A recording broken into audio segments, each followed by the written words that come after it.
Now with the credits and stuff like that. Now, one thing that I ain't gonna front, I was tight. I was like, no, they did not do this. I'm wait till I see them. Like, y'all got rid of the unlimited plan.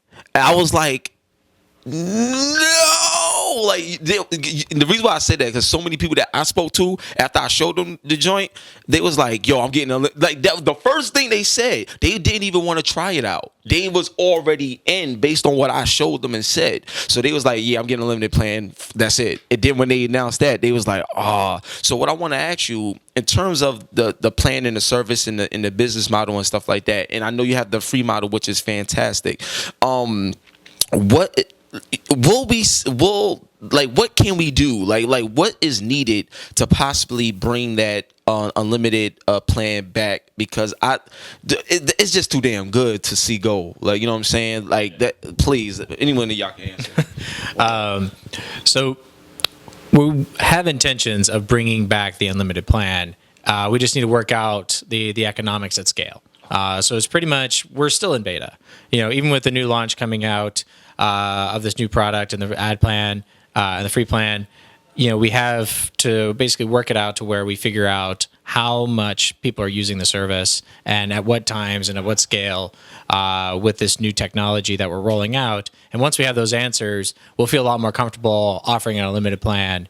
And we have to also figure out what hardware package or performance package we call them needs to be associated with those unlimited plans. So those are all things that we're working out, and that's why we're going into beta with credits only. So we protect ourselves a little bit because we want people to have access. We don't want people abusing the servers and hogging up the servers and preventing other people from getting on, which we fear the unlimited plan might cause that at the beginning. So it's basically giving access to everyone and making it feasible for everyone to get on, and then rolling out the unlimited stuff.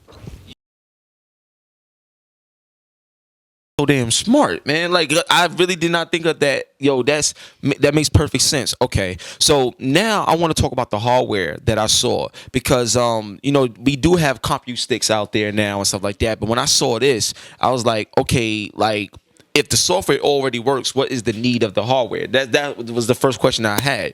So what is the plan behind the hardware and the bigger device, like the mini PC one? Like, what's going on here?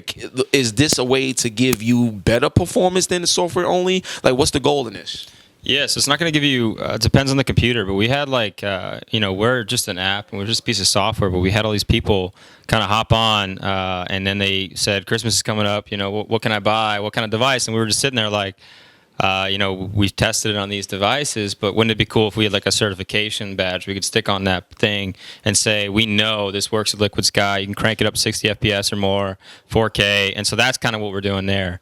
And there are some companies, that are trying to actually build custom boxes now just for Liquid Sky. And that's what you're seeing. So, you think about it like an Xbox, right? You have this big console sitting underneath their PlayStation. Liquid Sky, you could just use an Android TV. So, think of it as like an Apple TV. You're watching Netflix, you scroll down, click Liquid Sky, and you go inside of it. And so that's kind of what we're doing with the boxes. And the concept there is it's the last computer you'll ever buy. In reality, something better may come along than 8K, on the line, but these boxes support up to 8K. So you think about it, you buy these things, you can just stick with them. Say that again? These boxes will decode 8K, yeah, these Android TV boxes that are coming out now. So they're pretty crazy. Look. We're not coming out with 8K. No, I know, but my computer you ever buy. Yeah, I know, but it's like my thing is, do y'all hear what they saying? Like, so let's just take a break for a second and like absorb everything they just said. Like, this is historic. Like, this is like history right here. Like, this is crazy. I love you guys. This is crazy. So I got some more questions, but let's keep it rolling. Now, the next question, I think this is like a real big one, but and I want to talk about retro. So like, and I go front, man. I love my emulators on PC. You know what I'm saying? I love them and stuff like that. Will there be any conflict like with that? Like, if I was to install, like what else can you do, with it? Because things that I was thinking about and questions that I was getting is like, people was like, yo, my Adobe Premiere don't work on my computer, but maybe it will run. And then we did the speed test and this and that. I'm like, what else can this do? What else can it be used for? What else do you want people to use it for besides, obviously gaming? Our focus is gaming, and will strictly be gaming for a while. But essentially, users can go in and access a Windows environment that would allow them to run games or applications or mods in games that consoles wouldn't allow. So that's why we focused on the open platform, allowing people to do what they want to do to optimize, again, their gaming experience. But for instance, the situation of running Adobe. You can. It is possible. That is a feasible attribute of the service. It's not something that we optimize for or build for, but it's definitely a feasible attribute of the product, which means it's open to anything that runs on Windows. You can essentially do on Liquid Sky. Now, how's the performance on, Linux and Android and, things besides the Windows operating system? How's the performance of Liquid Sky on those? Because I only tested it, obviously, on Windows. And I love the fact that y'all updating the Windows Store and bringing that. Because, now I can play Dead Rising 4 and bring all that over. I was waiting for that. So that's going to be crazy, too. But on the other platforms, how well do they run? Because, obviously, Windows dominate most of everything. But there's other stuff out there. What's the performance like? Our app actually started as an Android app, so we worked on that the most. That's actually the most stable. PC, I'd say, is next. Mac, we just kind of started a little while ago, so it's still got some bugs to work out. So the experience can vary a little bit, but it's all just stuff we're fixing. It's not about which one's going to be faster. It's just about which one we spent the most time on. And so that'd be Android, and then Windows, and then over on Mac. On the Linux side, that's also something we worked on right around the same time as Mac. So it kind of varies, but yeah. That whole Mac playing this stuff on the Mac.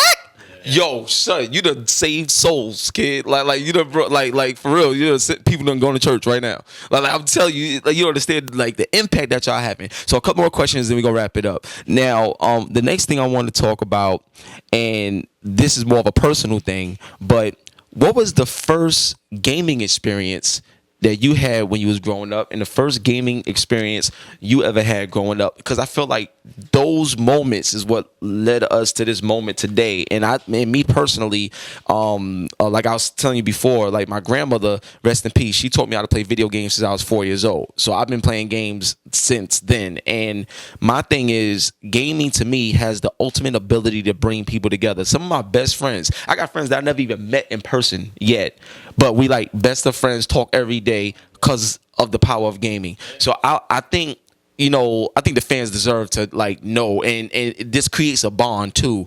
But what was the first gaming experience you ever had? You as well. Go ahead, Ian.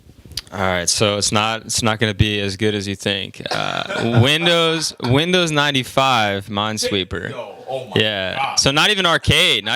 Windows 95. I think I was on a laptop, trying to figure out how it worked. I think when I was 7 years old. So that was Windows 95 Minesweeper. That was what I was. Minesweeper? Wow, Windows 95. That's the first time I heard that one. So that's crazy. It's always arcade. It's always gonna be Atari or something. Yeah, you know what I'm saying? That's crazy. But that's dope. We get some new information for the, for the fans out there. What about you, Jay? Looking way back, what rings a bell the most in my head was playing this alphabet game, like a Disney alphabet game on a hard disk. What? On the hard disk. No. The ones that were floppy but were called hard disk. Oh, yeah, right. Plugging it into I think it was I want to say it was a Mac, like an old school Mac. Remember Type to Learn? Remember that game? I think I did that too. I just remember that was the first gaming experience. But when gaming actually became a reality to me was playing GoldenEye on N64. Oh, that's what made gaming. Give me the gold gun. Yeah, exactly. Get the gold. Proximity mines were my favorite, to be honest. I love everyone hated me because of the proximity mines. You have a little skill in there. No skill at all. Just fill the vents with proximity mines, and everyone hated me. Oh my God. Use that kid you don't want to play with. Yeah, exactly. So crazy. So now, like the main thing is, you know, I know y'all launching February. So how long will y'all be in beta? Like, will y'all be in beta even after y'all launch? Because I heard terms like that before. Or when y'all launch, it's like, you know, this is the performance. Y'all gonna love it, and the fact that y'all already have over 1 million people is, I mean, I can imagine what the stress test, you know, has been like. So, but when y'all officially launch and everything like that, what happens then? Like what's the plan? What's the goal once it's officially, you know, like out there? What do you expect? You know, what are you planning for it? It has to be big. It has to be big. So talk to me about that. Well, yes. I mean, when we started out, the beta, the vision was to give people kind of that chance to try these different games and, you know, get into it. And then if they like it, obviously move on. But there's just some more people than we could have, you know, imagined in this beta just because of word of mouth. Like, we didn't really throw any money into it. And then, you know, naturally it's gaming. So the friends aren't necessarily sitting next to you, split screen. Absolutely. They're online, you know, in another country or something. So we have these users all over the world. That's what we're using the beta for. You know, it's like we have these users in different regions, and we need to kind of perfect the experience in all these different places, but also controlling, you know, kind of letting people in as we find, you know, problems with their device and we need to fix them, and also different locations, kind of scaling those out. But once we feel comfortable that we can, you know, have no wait times, you know, you sign up, you can play right away, and that the people who already are in are going to be able to not be affected by anyone new coming in, because there's someone else in who's now, you know, taken away from when they can hop on. Yeah. As long as once we feel like it's big enough where, you know, a couple thousand, you know, people signing up or whatever, it's not going to affect the people who are already inside the beta. That's when we're going to come out of beta. So timing wise, I think, you know, yeah, it could be a little while, but beta, you know, it's just a way for us to say you may not get in right away. It's exclusive, you know, but that's because we want to make sure the people who are in have a good experience. So that's wow.